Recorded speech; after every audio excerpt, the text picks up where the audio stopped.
چارسده چې تاریخ یې د پشکلاوتی په لرغوني معنا پیژني د ګندارا تهذیب دارالحکومت پاتې شوی دی د پراکرت ژبې پخلاوتی یا پشکلاوتی د یونانیانو په لهجه کې یوکلا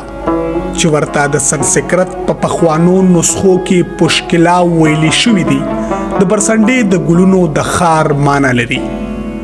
پانینی د اوسنۍ ثوابه د وړوکی لاهور هغه جپوهنو چې د نړۍ لومبه ګرامر یې په سنسکرت ژبه کې لیکلو د پانینی اشتکاس د هیروډوټس کاسپتیرس د هیون سانګ پشکلاوتی نندا 400 په معنا یادېږي د ویدونو په هندي دیومالا کې د خیرازه او زرخیزه خدایانا دیوډا هم د دې 400 په پړانګو کې خپل مندر لرلو چې نن هم د برسنډې د ګلونو په نیازبینو رنگونو کې خپل ځان خای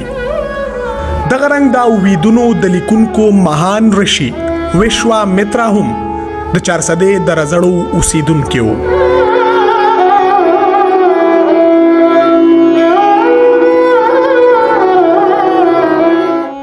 دا سیمه د خپلې سیاسي علمی او ادبي پوهې په وجه د ګندارا تهذیب مرکز پاتې شوی دی او نن هم د دنیا د ګس لاسي سیاست په مرکزونو کې د یو مرکز علامت دی د دیر سوات چترال او کابل د سیندونو په مستو رڼو او خوږو اوبو سیراب سیمه د خپلې زرخیزه او مردم خیزه لپاره نام لري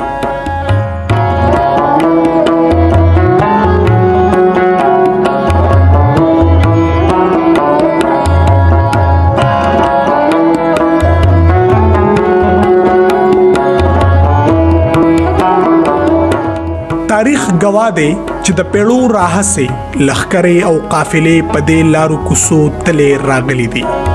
پشکلاوتی چې د علمونو او هنرونو مرکز هم او د ګندارا تهذیب سرګند او هاغله خار هم د شهزاده صدارت مهاتما بدھ چې د بدھ مذهب سرخیل یادېږي او نن یې دنیا د گوتم بدھ په نامه پیژني د زړه سرو بدھ مذهب د پشکلاوتی نه 4 چاپیرا د هند او چین تر سیمو ورسېدو نن هم دغه تاریخ په سما او غره د سټوپو مجسمو او ډبرلیکونو په بلګو توند او تان دي د تاریخ په یو پړاو د پشکلاوتی په ځای ټول لارې په خبرتا ماته شوي خلرغونه او کوټلې پشکلاوتی یعنی اوسنۍ 400 نن هم د خپل خوبو په برکت خپل ځان په خلکو مني لکه چې دغه خاوره د ګټور فصل سره سره تکړه بنیادم هم په ګڼ شمیر کې ځای کوي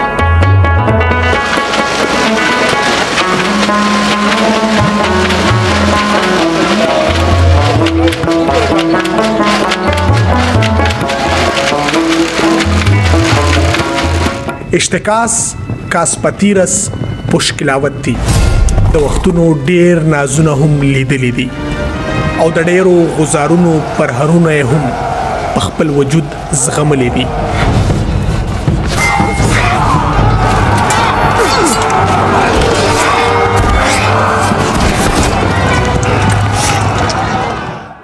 او بیا په نږدې 1300 پیړو کې د علم خوشاله او مینې سپېڅلې خاوره د 400 په نامه یاد شوه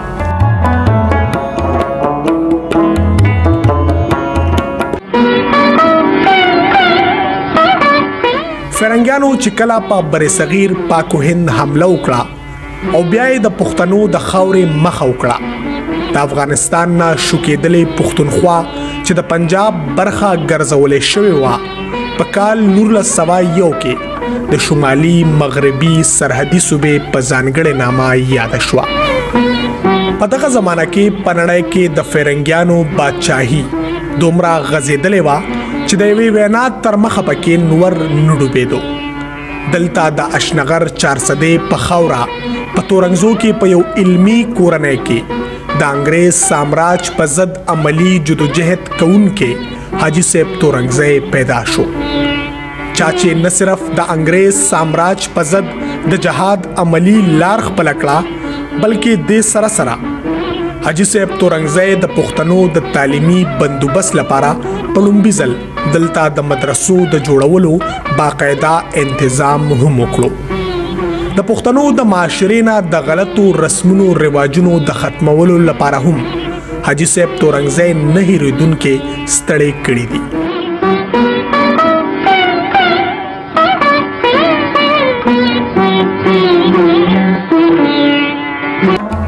د حاجي صاحب د زمانې سره سم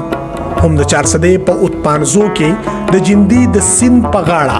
د خپلو هسکو غرونو سیال یو هلک د لویو بادشاهو د غرور او زور نه بېنیازه په خیالونو کې روک خیالولی ګرځېدو دغه شازلمې د چارسدې د محمدزو د اوتمانزو د خوازي خیلو د بارام خان زوی عبدالغفار خان ځان ته به عبدالغفار ویلو او لیکلو خو دنیا یې په باچا خان پیژني باچا خان په کال 1912 کې په خپل کلي کې د ولسي خیر ښېګړې کار ته ملا وتړله هم په دغه زمانه کې انګریز سامراج لخوا د پښتنو د رستو ساتلو لپاره د یو سازش لاندې منصوبې جوړې شوې وې خو ولې لکه د حاجي صاحب تورنګزو باچا خان هم د پښتنو د تعلیم یافته کولو لپاره هم په کال 1912 کې د اپریل په 12 نیټه د آزاد اسلامیه سکول بنیاد کېښودو او دغه شان د اشتکاس کاسپتیرس او پشکلاوتی د علم ورکولو هغه روایات باچا خان او حاجي صاحب تورنګزی هم جاری او ساری وساتل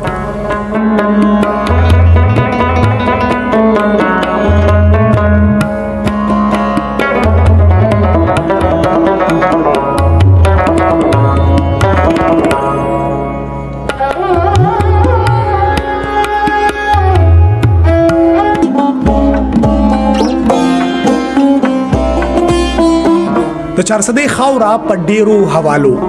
د تاریخ په پاڼو کې ژوندۍ ده دغه خاوره نه صرف په خپل سینه لوی سیندونه لري بلکې دې خاورې په خپل سینه ډیر لوی خلک هم زیږولي دي دې خاورې نه صرف د سکندر اعظم د اس طاقت په خپل سینه برداشت کړی دی بلکې پورا خدایي خدمتګار تحریک له هم په خپل سینه ځای ورکړی دی د سره د چارسدې خاورې د ژوند په هر میدان کې د کمال خلک هم زیږولي دي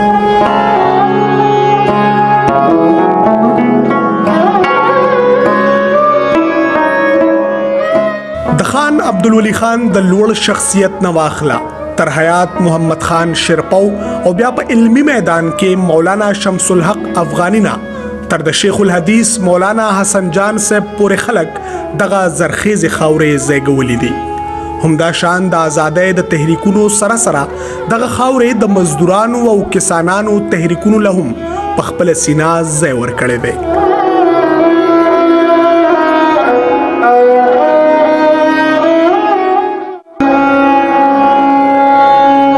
د نورو ډیرو حوالو سره کومونګه عالمی ادبي حواله ګورو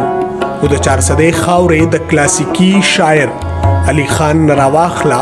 ترغنی خان حاجی محمد امین ډاکټر محمد اعظم قاری محمد عباس قادرینا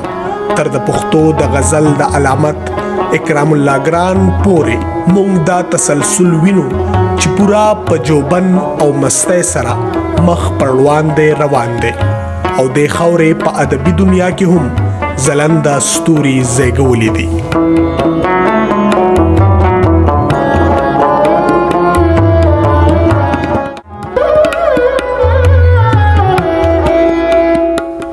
د چارسدې د خاورې صرف دا خوبه نه دي چې ګوړه او غني په خپل سینه پیدا کوي بلکې د دې ځای اوسیدونکو په خپل روایتي شیزونو جوړولو کې هم ثاني نه لري هغه که د رزړو جامې وي که د رزړو مټۍ او که د چارسدې سپلای دغه سي د چارسدې د سردریاب د سیلګرۍ او ماهیګرۍ په بنیاد د سیمې د خلکو لپاره یو سورب مارکیټ دی که حکومتي توجه ورته ملو شي او د سیند د مینځ ټاپوان په ساینسي طریقه ډیولپ کړی شي نو د سیلګرۍ د یو قدرتي او فطري سپارک په شکل کې وده موندلی شي. راشه زما د مینې تک توره سپېره بخته راشه زما د مینې تک توره سپېره بخته کډه د جانان د کلي لاړه سره وجاړو زه چې نن په چغو چغو دواړه سره وجاړو بس چې شي یو ځل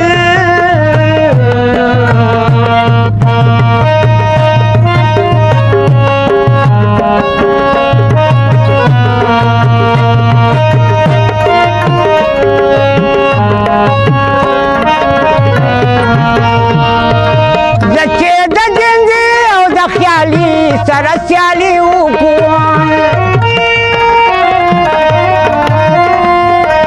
زه چې د جنګې او د خیالي سره سیالي وکړو زه چې د جنګې او د خیالي سره سیالي وکړو زه چې یوه شپې په غاړه غاړه سره وجاړو زه چې یوه شپې په غاړه غاړه سره وجاړو زه چې نن په چغو چغو دواړه سره وجاړو بس چې شي یو ځل